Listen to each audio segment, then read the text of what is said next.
Chris Moore, and that's Chrismore. Okay. And this whole time you can kind of just look at me and act like the camera's not there. All right. Just go ahead and start by telling me, why did you purchase this advertisement to run in the newspaper? I believe it's a duty of a minister and Christian to warn, draw attention to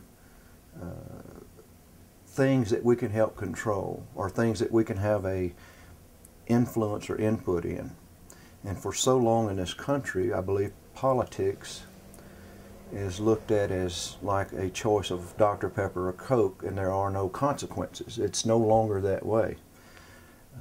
On the record, I don't care for either party that runs this country right now. But one party has become so terribly far one-sided and goes against all Christian values. One of those is abortion, that I've written about a lot, and another is the homosexual movement. And you said that there had been some vandalizing of homes here in Clarendon, and I guess some felt it was due to how they live. I don't know. I hope they don't attribute it to my article, because I don't condone that type of behavior. It is unchristian to vandalize or be violent to anybody. But back to why we wrote the article, there are people who still vote a pattern and have not in 30, 40 years even looked at the party. And I hate to say it, but the National Democratic Party, a platform of theirs is abortion, and a large money segment of that party comes from the homosexual movement. And as I wrote in the paper, one of those groups, called the National Coalition of Gay Organizations, has a much more specific agenda than just so-called equal marital rights. One of those was repealing laws that prohibit private sexual acts involving consenting persons. That's not a big deal. I don't want anybody to know what goes on in my house or bedroom, and I don't want to know what goes on in others. But the key to that sentence was consenting persons. And later, in what they're wanting, they want to repeal all laws governing the age of sexual consent. That changes then their other request, that anything going on between consenting persons is allowable. And they have a friend on the court, Justice Ginsburg, wrote sex bias in the U.S. Code on page 102. She says, or calls for the lowering of the age of consent of sexual acts for lower than the age of 12. Of course, you never hear about that in the media. When she was confirmed, it wasn't brought up. Page 195, she says that laws against polygamy are unconstitutional. On page 97, she says that laws against prostitution are unconstitutional. So, there are friends on the court. This lady also has pancreatic cancer and will be replaced soon. It makes a difference who you vote for and what could become law of the land. So that's one reason I thought that it would be important to put down for people who are just voting party line and they don't have a clue what is actually being promoted. Besides this abomination of abortion, can you imagine passing laws to lower the age of consent, where we just had a man who was arrested and convicted of molesting a 10-year-old kid, got 10 years probation. Under someone like Ginsburg in that mindset, it could have been a I said, you said. He said he consented. That would have been legal. I think most good people would not support that type of thing. if they knew that that kind of money and people that wanted to promote that were helping to run this country. I mean, Obama is very, he came out that he's for gay marriage. He said he had an evolving mindset about that. Well, how far will it evolve? And let's make note, I don't want to be misunderstood or any of my good brethren. It's the sin, it is not the person that we're against. I know some would be agitated because I call it a sin, but that's what the Bible calls it. Jude, if I could read for it for a moment,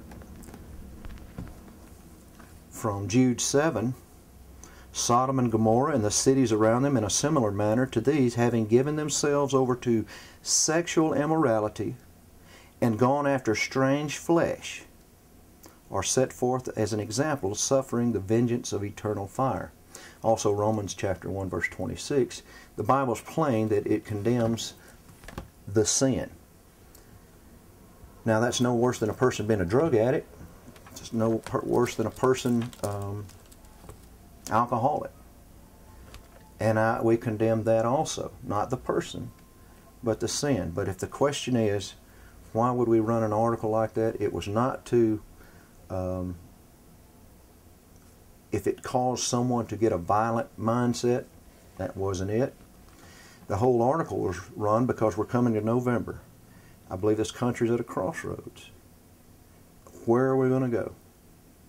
I'd rather be as it was when I was a young child. We didn't lock our door. There was much lower crime. You didn't hear much of divorce. I didn't know what homosexuality was for the longest, and it wasn't as prevalent as it is now. There's a lot of things that have changed over the last 40 years, and it does seem that one party, it's in nearly every plank that they have in at least federally.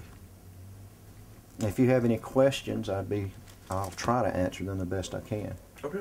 What about people in Clarendon who are perhaps homosexual and they felt offended by your article? What do you have to say to them?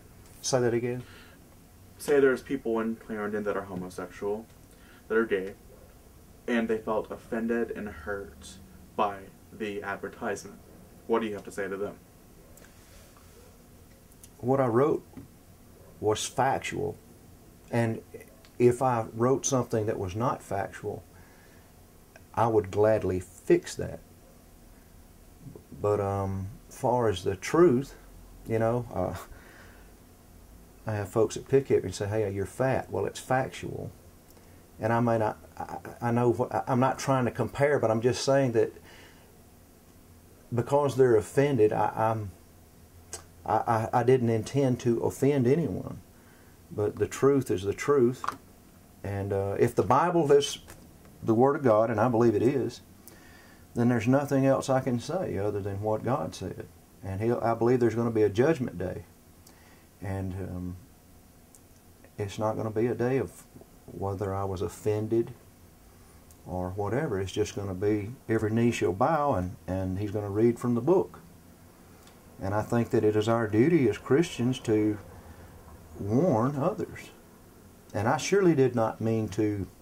My intention was, I hope there are some homosexual people reading and I'll offend them. It wasn't even that audience wasn't even the target. The target was voters. That was the target. And I used the words from that gay organization, their own words. And so I don't know why that would offend anyone,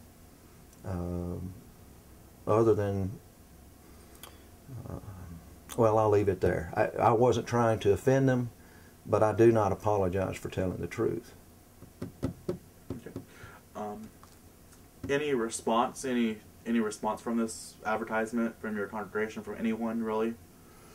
The whole town was positive to me.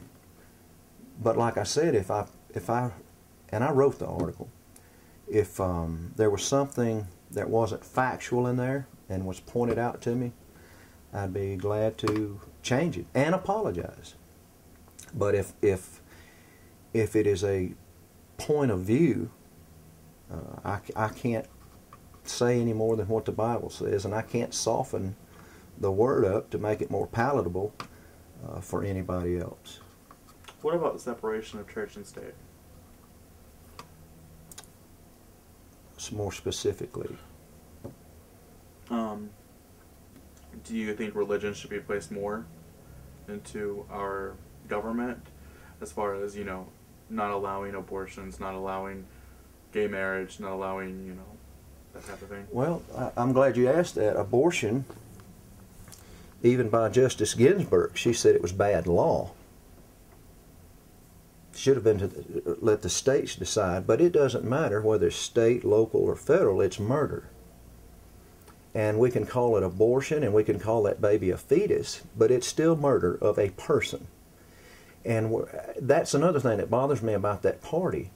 That party always calls itself the party of rights for everybody, except children. That's my article that's coming out this week is about that.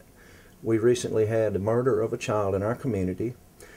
The father who murdered his 4-year-old son did go to prison, but his mother, who helped cover it up for a while, got 6 months. We just had a boy. That's the one that was beaten. The one that was beaten. All right, and then we have, I believe it was a 10-year-old child. That fact may not be exactly correct, but a child was molested and gets 10 years probation. Now, would that happen if that had been an adult that got raped? A getaway driver, they rob Herring Bank here, would they get probation? See, it seems that when money's involved, or adults who can vote, who have money and influence, laws are much stricter. Children are throwaway. They have no value in our society anymore, and that's the reason. When you go back to 1959, in that area, when this country decided to spend a lot of money teaching evolution in schools, and then when you get to 1963, they take prayer out of school. You can go look at a graph. Rape, children born out of wedlock, divorce. Every horrible thing you can think of goes straight up on a graph. When you raise kids and people telling them that they evolved from monkeys, how do you think they'll act? Because then it's subjective. If there is no moral high standard, it's just what you think and what I think. If there is no standard, those who were agitated or offended by that, then I understand, because that's my opinion and their opinion. But I believe there is a higher standard, and I have no other way to live but by that. And of course, at this moment, for some, I can't prove it to their satisfaction, but there'll be a day. There will be a day that we'll all answer for these things. And while I'm here on earth, that's my job. Since I chose this field to preach. But for us, church and state, you go back and read the documents. God was all through the documents. Jesus was all through the older documents. It hadn't been to the last 50 or 60 years, this nonsensical notion that this church and separation of church and state, it was meant that the state can't force what church or anything else on you. That's what we left England for. It was the Church of England, and that was it. We come to this country, we said, we're not having any more of that. So it got crossed up, and it's because of things like these abominations like abortion and all those other things came about because God got kicked out of government and got kicked out of the classroom.